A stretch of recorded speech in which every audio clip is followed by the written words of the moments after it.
Good morning बच्चों। आज आप लोगों के समक्ष हमारा संस्कृत शुरू हो चुका है। संस्कृत का lecture class chapter by chapter, ये हमारा प्यूसम। और सबसे पहला जो पाठ है वो पाठ है मंगलम। सबसे पहले है मंगलम। देखिए सबसे पहले क्या है हमारा, तो सबसे पहले हमारा मंगलम है।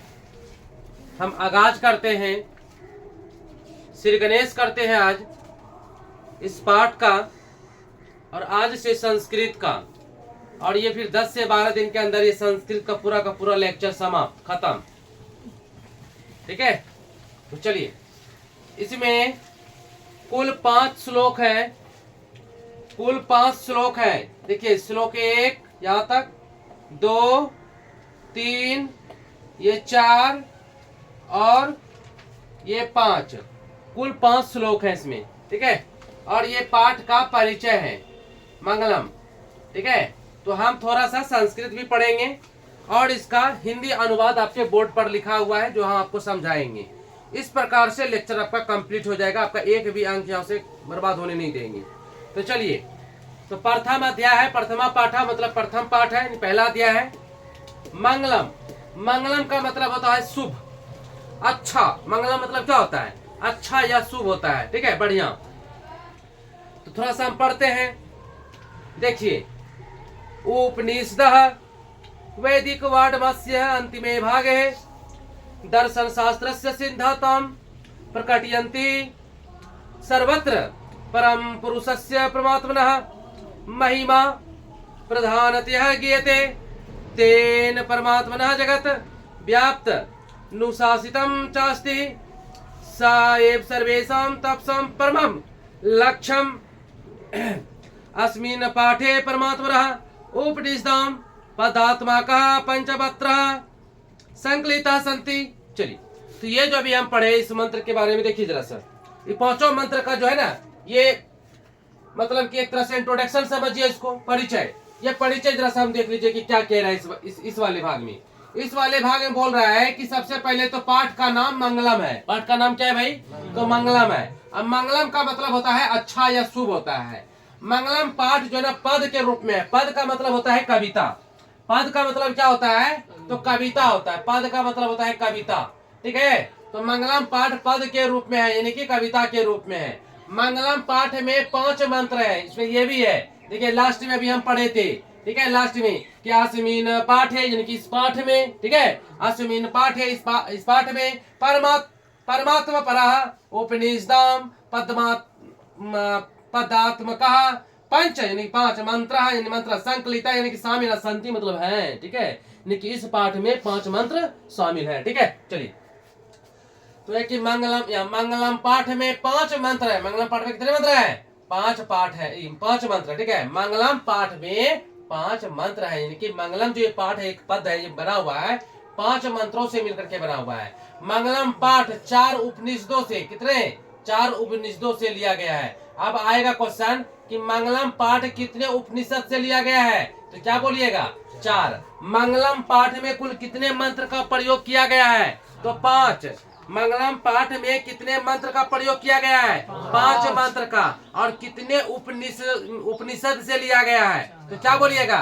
4 उपनिषद से लिया गया है। ठीक है, 4 उपनिषद से। वो चारों उपनिषद का नाम देखिए क्या क्या है।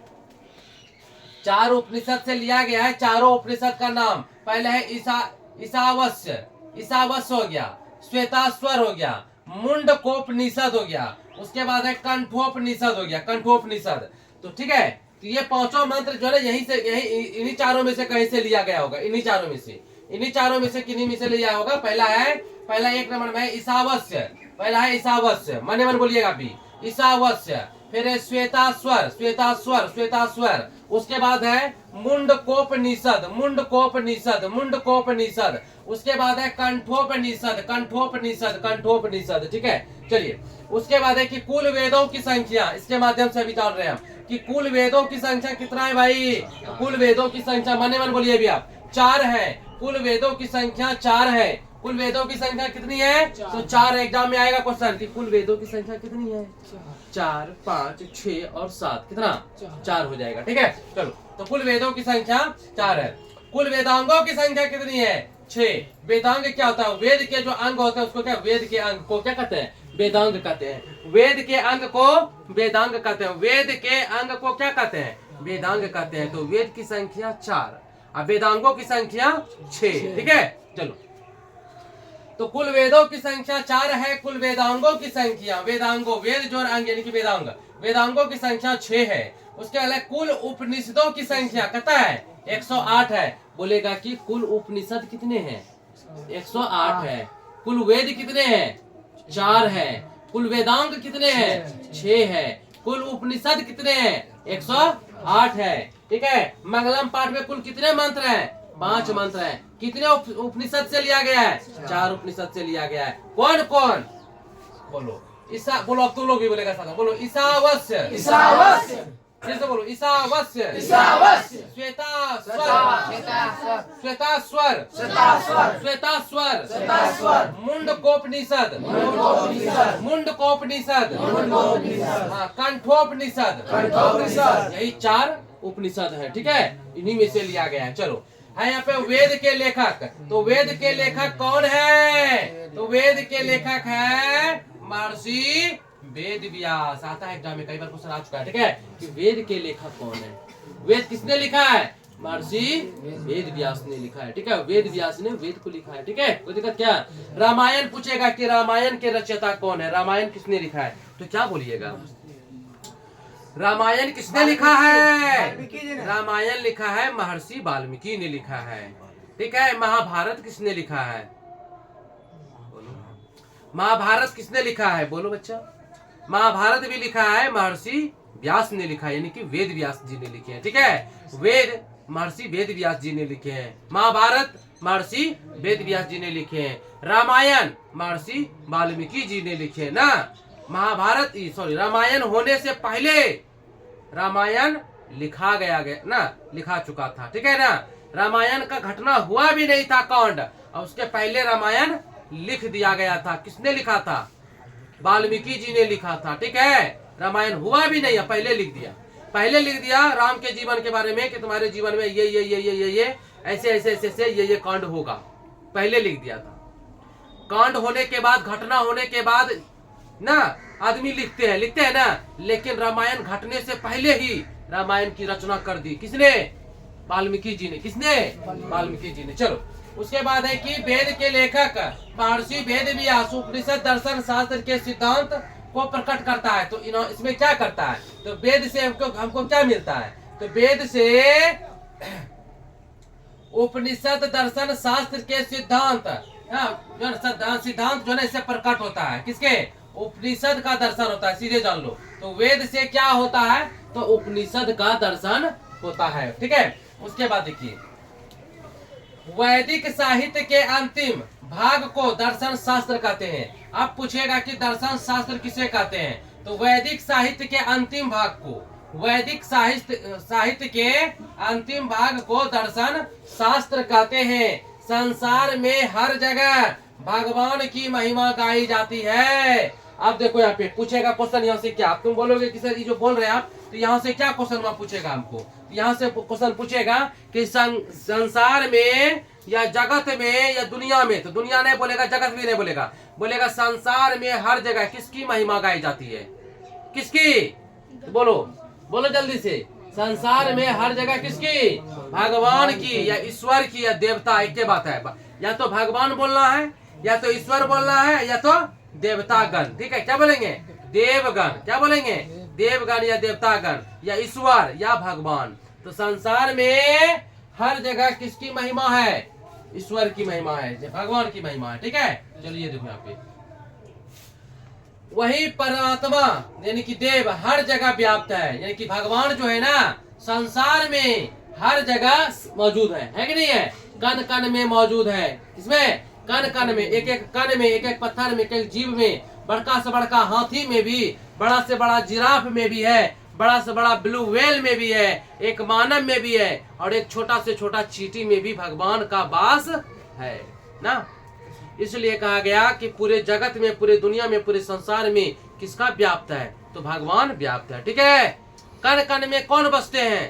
कण कण में भगवान बसते हैं। कण कण में भगवान, टोटल क्वेश्चन ही है, समझ गया ना। कण कण में भगवान बसते हैं। चलो, परमात्मा, ठीक है, या फिर परमात्मा एक ही बात है। कण कण में कौन बसते हैं? परमात्मा। परमात्मा को क्या बोलते हैं? देव, यानी कि देवता, यानी कि ईश्वर, यानी कि भगवान। ठीक है, चलो उसके बाद देखो, उसके बाद है कि यह संसार परमात्मा के द्वारा अनुशासित है। देखो सही बात है, यानी दुनिया को कौन चला रहा है? बताओ, दुनिया को क्या चला रहा है? परमात्मा। दुनिया को कौन चला रहे हैं? परमात्मा। आज दुनिया में, पूरे ब्रह्मांड में, पूरे पृथ्वी पर जो डिसिप्लिन है कि मानव ऐसे ऐसे करेगा, जीव जंतु ऐसे वैसे करेगा, ये सब किसका देन है? तो परमात्मा का। वही है कि संसार जो है ना परमात्मा के द्वारा अनुशासित है। कि संसार किसके द्वारा चलता है? बताओ, संसार किसके द्वारा चलता है? परमात्मा के द्वारा। संसार को कौन चलाते हैं? परमात्मा, यानी कि ईश्वर, यानी कि भगवान चलाते हैं ना। क्वेश्चन आएगा कि संसार किसके द्वारा चलाया जाता है? क्या बोलोगे? भगवान के द्वारा चलाया जाता है, ईश्वर के द्वारा चलाया जाता है। ठीक है, उसके बाद देखिए कि जितने भी लोग तपस्या करते हैं सभी का परम लक्ष्य परमात्मा यानी कि ईश्वर है। यानी कि जितने भी लोग तपस्या करते हैं, बैठ करके ऐसे करके ध्यान लगाते हैं, तो सब काहे लगाते हैं? सब सोचता है हम ध्यान लगाते हैं हमको भगवान का दर्शन हो, यही ना। तो सबका एक ही लक्ष्य रहता है कि हमको भगवान मिल जाए, हमको भगवान मिल जाए, हमको गोविंद मिल जाए ना, हमको कृष्ण मिल जाए, हमको राम मिल जाए, है ना। ठीक है, तो सबका एक ही लक्ष्य है। सभी लालची हैं, सभी लालची हैं, क्योंकि सब चाहते हैं कि हमको भगवान मिल जाए। ठीक, भगवान कैसे मिलता है? तपस्या करके मिलता है। ठीक है, देखो यहाँ पे कि जितने भी लोग तपस्या करते हैं, तपस्या करता है ना जी। रावण 500 वर्ष तक तपस्या किया था, 1000 वर्ष तक तपस्या किया था, अपने कलेजा पे, अपने छाती पे बरगद का गाछ जलवा लिया था। समझ गया? रावण ने इतना दिन तक तपस्या किया था कि पूरा एकदम गाछ वृक्ष जल उसके देह पे पैदा हो गया था। ठीक है, तब जाकर के भगवान प्रसन्न हुए थे। तब जाकर के कौन प्रसन्न हुए थे? भगवान प्रसन्न हुए थे, और फिर प्रकट हुए। बोला, बेटा रावण, बोलो क्या मांगते हो? बोला, हमको अमर कर दीजिए। क्या बोलता है? बोला, हमको अमर कर दीजिए। बोला, अमर करेंगे फिर दिक्कत हो जाएगा। बोला, तब ऐसा कीजिए, हमको कोई मार नहीं पाए, ऐसा जगह हमको जान दे दीजिए। तो उसका नाभि में प्राण दे दिया। कहाँ दे दिया? नाभि में। बोला, नाभि में प्राण दे देते हैं, तुम किसी को नहीं बताना, कोई नहीं मार पाएगा तुमको, अमर हो। ठीक है, ये बात उसका भाई जानता था, छोटका भाई के विभीषण जानता था। जब राम रावण का युद्ध होने लगा, राम खूब मारता था, रावण मरबे नहीं करता था ना। बार बार मुंडी आ जाता था उसका, आता था ना। तो फिर बोलता है, प्रभु ऐसे वैसे नहीं मरेगा ये, इसको जो है नाभि मारिए। ठीक है, इसको मारिए नाभि में, इसका नाभि में अमृत है। बस नाभि मारा, बस अमृत खत्म हो गया, बस मर गया। ठीक है, इसीलिए उसको विभीषण को उसमें बोला भी गया है कि घर का भेदी लंका ढा दिया। ठीक है, घर का ही भाई था, लंका को बर्बाद करवा दिया, भाई को बर्बाद दिया। समझ गए ना?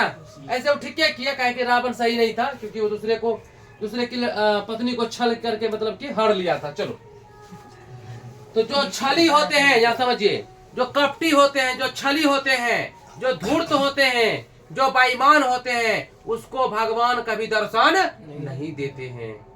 ठीक है, खूब तपस्या कर लोगे, उसको भगवान प्रकट नहीं होगा, ध्यान दर्शन नहीं देंगे। लेकिन जो सत्य है, जो सच्चा है, जो ईमानदार है, और जो मन लगा करके तपस्या कर रहा है, कौन चीज?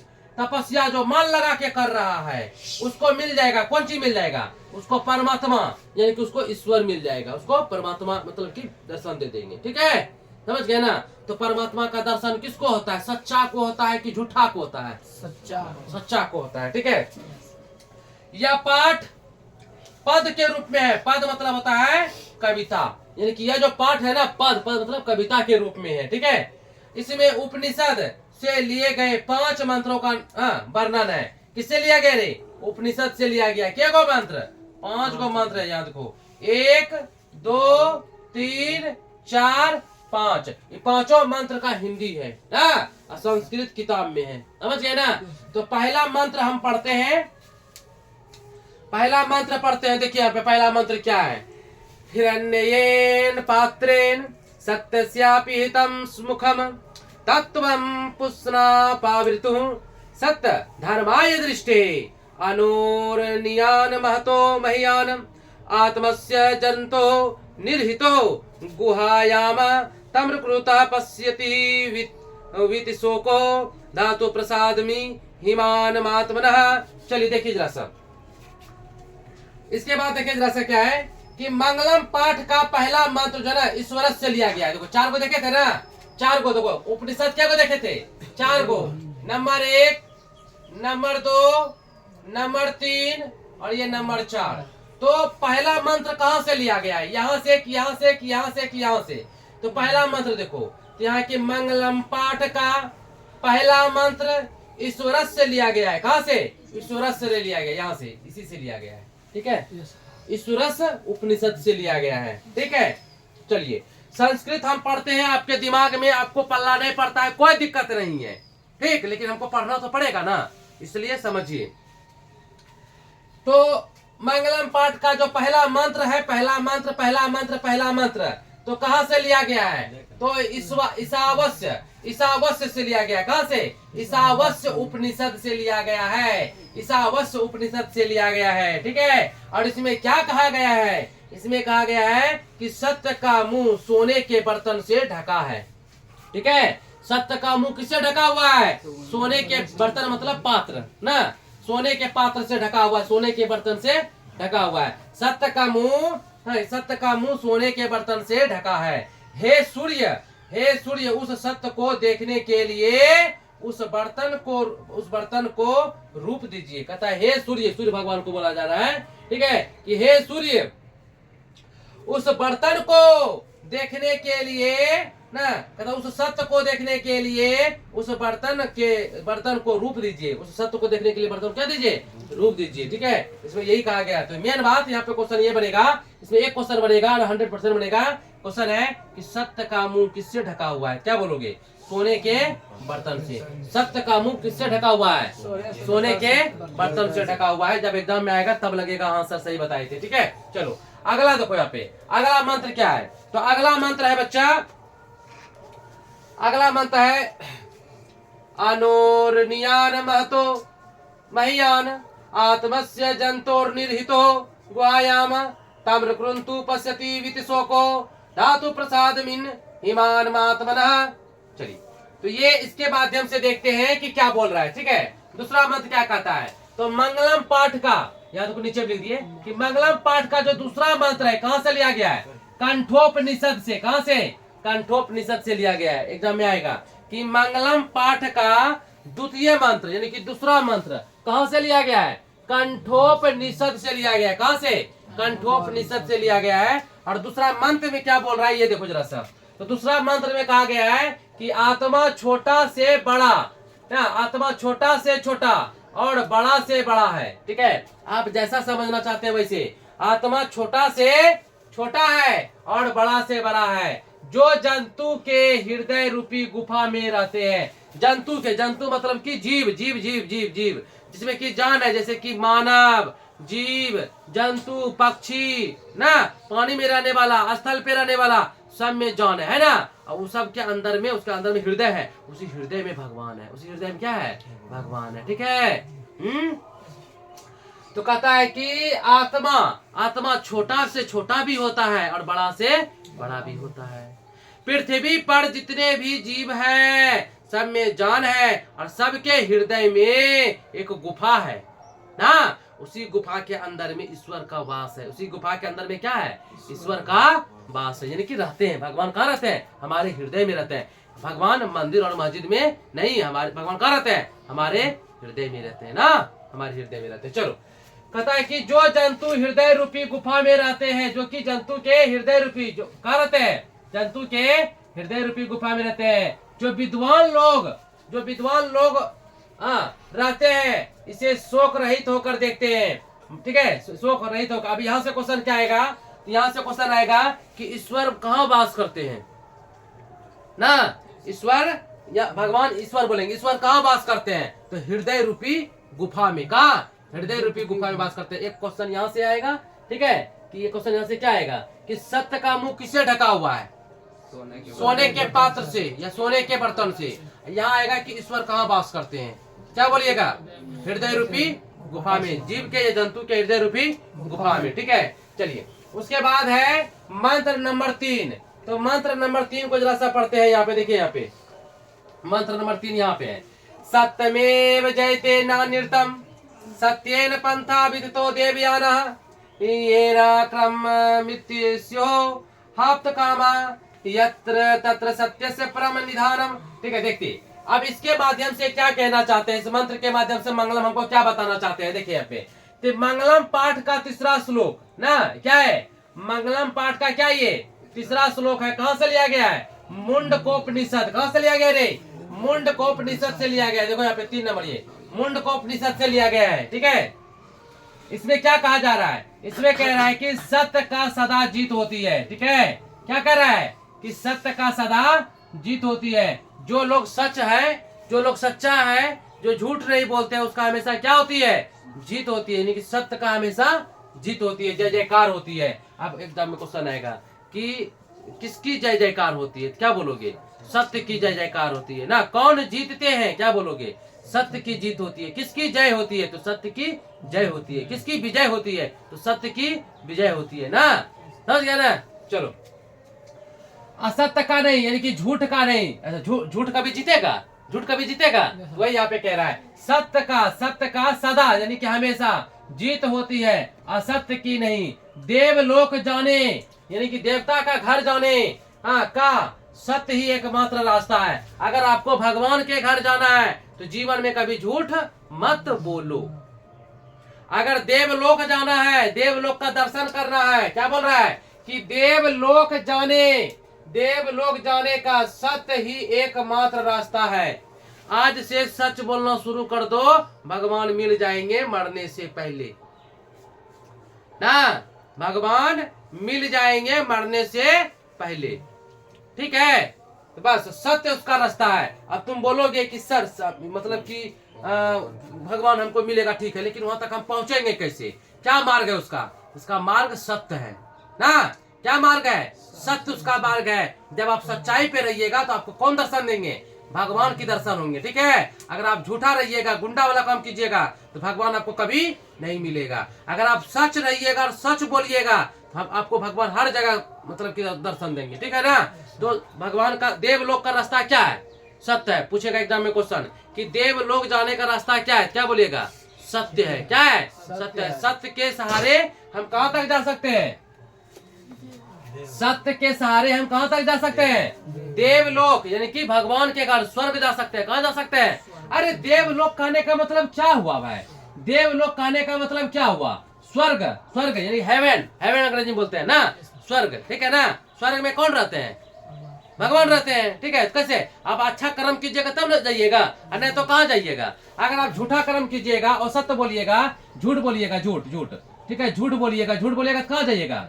नरक में जाइएगा, नरक में जाइएगा। ठीक है, इसलिए कभी झूठ नहीं बोलना चाहिए। झूठ बोलिएगा नरक, और नरक में जानते हो क्या होता है? अगर सच बोलोगे तो स्वर्ग में जाओगे, और स्वर्ग में जाकर के भगवान का तुम दासी बन जाओगे। ठीक है, दूत बन जाओगे। अगर झूठ बोलोगे, गुंडा वाला काम करोगे, गलत करोगे तो नरक में जाओगे। और नरक में लिखा गया है, उपनिषद में, वेद में लिखा गया है, ये हम नहीं कह रहे हैं, वेद कह रहा है, वेदांग वेद ये सब बोल रहा है। पढ़िए सब चीज को कि जब आप नरक में जाइएगा ना तो नरक में आपको गरम गरम तेल में पकाएगा। यहाँ तो जो करबे किया गरम गरम आग में डाल देगा।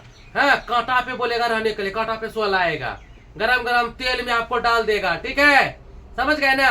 पूरा बहुत दिन तक रखेगा गर्म तेल में, आपको झड़काएगा, पकाएगा। आग पे बोलेगा चलने के लिए, आगे पे सो लाएगा। तो बताओ नरक में भी जगह है? नहीं। इसलिए जीते जी, जब तक जान है, जब तक दिमाग सही है, जब तक बॉडी सही है, तब तक इंसान को अपने मुंह से कभी झूठ नहीं बोलना चाहिए। झूठ बोलिएगा तो कहाँ का द्वार खुलेगा? झूठ से कहाँ का द्वार खुलता है? झूठ से कहाँ का द्वार खुलता है? नरक का। और सत्य से स्वर्ग का, यानी कि देवलोक का। समझ गए ना। एक भी क्वेश्चन नहीं कर पाएगा। उसके बाद देखो यहाँ पे कहता है संसार में सबसे महत्वपूर्ण चीज क्या है रे? सत्य है। आप पूछेगा क्वेश्चन यहाँ से कि संसार में सबसे महत्वपूर्ण चीज क्या है? क्या बोलिएगा? सत्य है। ठीक है, अब है चौथा, 1 2 3 4, चौथा देखिए, चौथा मंत्र क्या कहते हैं? यथा नद्दा स्यन्दमानः समुद्रे अस्ति गच्छन्ति नाम रूपे विहाय तथा विद्वाना नाम रूपाद विमुक्ता अपरात् परम पुरुष मुपेति दिव्यम। ठीक है, चलिए, तो इस मंत्र के माध्यम से मंगलम हमें यह सिखा रही है, मंगलम पाठ में यह बताती है कि मंगलम पाठ का चौथा मंत्र ये क्या रे? चौथा मंत्र है। कहाँ से लिया गया है? मुंडकोपनिषद से। कहाँ से लिया गया है? मुंडकोपनिषद से लिया गया है। और ये बोल रही है, यहाँ पे बोला जा रहा है कि जिस प्रकार से नदियां अपना नाम और रूप को छोड़कर, ठीक है, समुद्र में मिल जाती है, ठीक है, समुद्र में मिल जाती है रूप और गुण को सब कुछ भूल भाल के छोड़ छाड़ के समुद्र में मिल जाती है। ठीक उसी प्रकार विद्वान अपने नाम और अहंकार को छोड़कर परमात्मा में लीन हो जाते हैं। बात समझो जरा सा बच्चा, बात को जरा सा समझो जरा सा बात को। ठीक है, देखो यहाँ पे मान के चलो कि समुद्र है, समुद्र तो बहुत बड़ा होता है ना, और छोटा छोटा नदी देखो यहाँ पे आ रहा है, छोटा छोटा नदी है, तो सब कहाँ मिल रहा है? समुद्र में। इसका नाम अलग है, रूप अलग है, गुण अलग है ना? नाम अलग है, रूप अलग है, गुण अलग है। गंगा, जमुना, सरस्वती, गोदावरी, कृष्णा, कावेरी, लेकिन सब कहाँ जाके मिल जाता है? समुद्र में कोनो नदी का नाम रहा? बस एक। तो कहने का मतलब कि छोटे छोटे नदियां जिस प्रकार से अपना रूप को, गुण को, घमंड को, अहम को ना, घमंड को त्याग करके कहाँ मिल जाती हैं? समुद्र में। तो समुद्र जो है एक प्रकार से सबका भगवान है, सब इसमें मिल जाता है। अब इसमें किसी नदी का नाम है? सब नाम है? किसी भी नदी का खाली समुद्र कहलाएगा? यहाँ पे गंगा या जमुना कहलाएगा? नहीं कहलाएगा। लेकिन जब तक कि नहीं मिला है तो यहाँ गंगा जमुना कहलाएगा ना। अपना अपना रूप है, अपना अपना घमंड है। लेकिन जब समुद्र में मिलती है, जब ये समुद्र में मिलता है, अपना घमंड को छोड़ करके मिलती है। ठीक है, वही यहाँ पे कह रहा है कि जिस प्रकार से नदियां अपना नाम और रूप को छोड़कर कहाँ मिल जाती है? समुद्र में मिल जाती है। ठीक उसी प्रकार से विद्वान अपने नाम और अहंकार को छोड़कर कहाँ मिल जाते हैं? भगवान से मिल जाते हैं। मान के चलो कि एक आदमी ने बहुत तपस्या किया, पढ़ लिख करके एक आदमी बहुत तपस्या किया ना, तो लेकिन तपस्या करने से क्या होगा? तपस्या करने से आपको कुछ मिला तो नहीं। आप तपस्या किए, तरह पढ़ाई लिखाई किए, तपस्या किए, तो आपको भगवान मिलना चाहिए। तो भगवान तभी मिलेगा जब आपके अंदर अहंकार नहीं होगा, आप सच होंगे, सच्चा इंसान होंगे।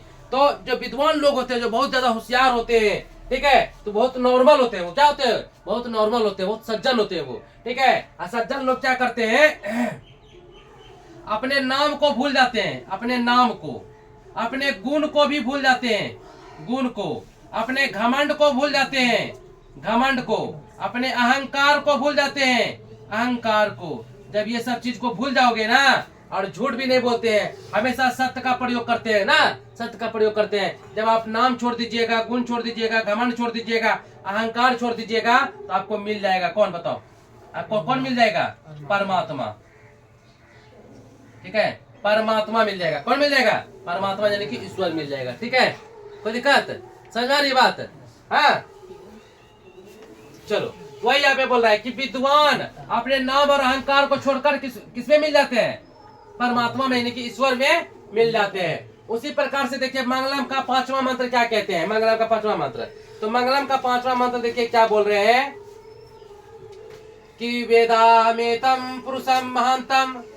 ठीक है, ध्यान से देखिए, वेदामेतम पुरुषम महांतम आदित्य वर्णम तमसा परस्ततात तमेव विदित्वाति मृत्युमेति नान्या पंथा विधेयनाय। ठीक है, तो देखिए कि 5वां मंत्र से ये हमको पता चल रहा है कि मंगलम पाठ का जो 5वां मंत्र है, यानी कि 5वां मंत्र है, ये कहाँ से लिया गया है? हाँ, श्वेताश्वर से। कहाँ से लिया गया रे? श्वेताश्वर से लिया गया, यानी कि इससे यहाँ से लिया गया है, श्वेताश्वर से। और इससे क्या शिक्षा मिलती है? देखिए जरा सा, कहता वेद को जानने वाला पुरुष क्या होते हैं? महान होते हैं। वेद को जानने वाला पुरुष क्या होते हैं? महान होते हैं। अब आएगा क्वेश्चन कि किस प्रकार के पुरुष महान होते हैं ना। वेद को जानने वाला पुरुष महान होते हैं। अच्छा ऊपर से ठीक है कि नदियां क्या त्याग कर समुद्र में मिलती है, बोलिए। नाम और अहंकार को छोड़ त्याग करके किसमें मिलती है, समुद्र में मिलती है। इससे यही सब क्वेश्चन आता है, आया है ना। फिर अर्थात वेद को पुरुष कहा जाता है। किसको पुरुष कहा जाता है, तो वेद को पुरुष कहा जाता है। ठीक है,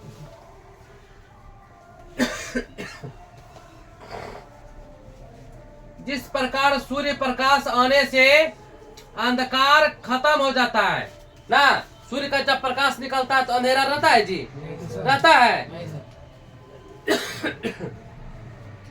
जिस प्रकार सूर्य प्रकाश आने से अंधकार खत्म हो जाता है, ठीक उसी प्रकार से जो वेद को पढ़ता है वह उसका अज्ञानता क्या हो जाता है, समाप्त हो जाता है। ठीक है, अगर वो लोल बकलोल भी है तो बढ़िया हो जाएगा। वेद को पढ़ लेगा तो उसका अज्ञानता क्या हो जाएगा, खत्म ना, ज्ञानवान बन जाएगा। क्या बन जाएगा, वेद को पढ़ने से क्या बन जाएगा, वेद को पढ़ने से क्या बन जाएगा, वेद को पढ़ने से बन जाएगा, बताओ क्या बनेगा, वेद को पढ़ने से क्या बन जाएगा, ज्ञानी बन जाएगा। क्या बन जाएगा, ज्ञानी। ठीक है, चलो तो कहता है कि जिस प्रकार से सूर्य प्रकाश आने से अंधकार खत्म हो जाती है। बात सही है ना, बात सही है ना बच्चा। आप बोलेगा कि सूर्य के प्रकाश से क्या खत्म हो जाती है, अंधकार खत्म हो जाती है। ठीक है, कहता ठीक उसी प्रकार वेद को पढ़ने से अज्ञानता, ठीक है, समाप्त होती है। हमारा मृत्यु निश्चित है, ये सबको जानता है। पूरे दुनिया में, पूरे जगत में एक ही चीज सही है।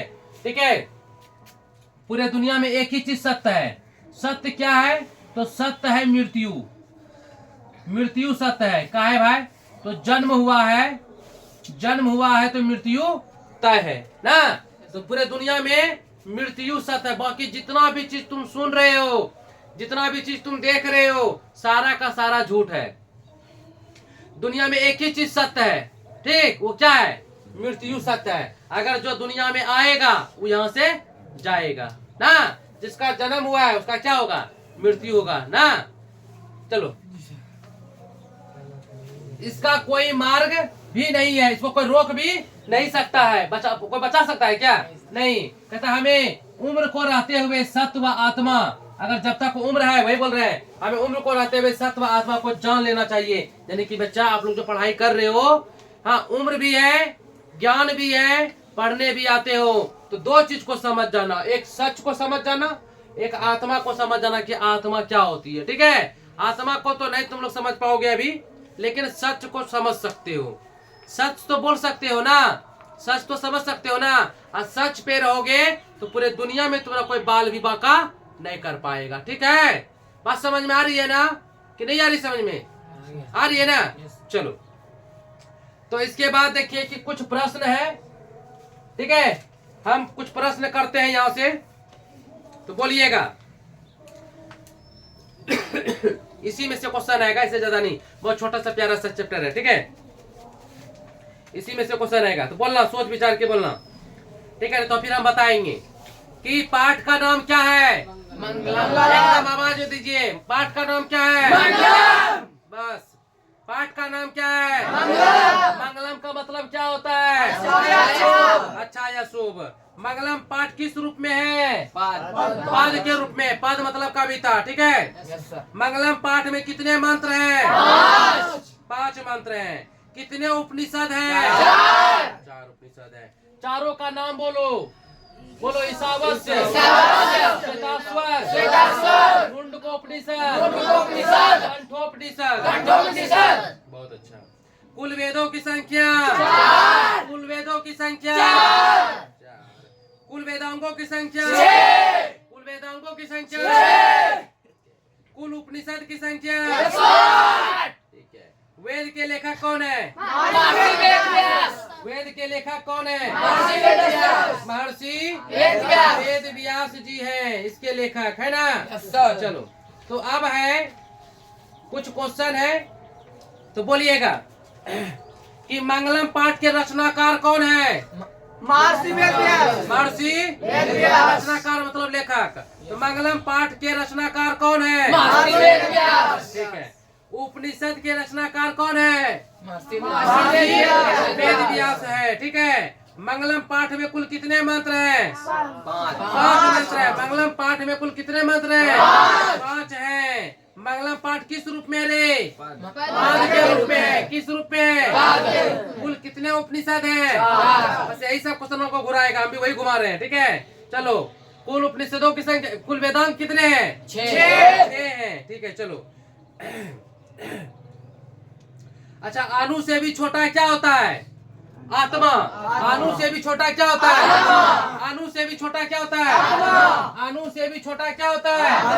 आत्मा होता है। ठीक है, अणु से भी छोटा। पूरे दुनिया में कौन व्याप्त है? परमात्मा।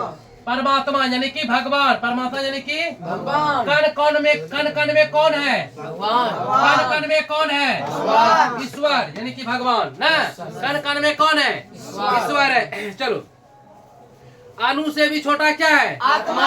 आत्मा।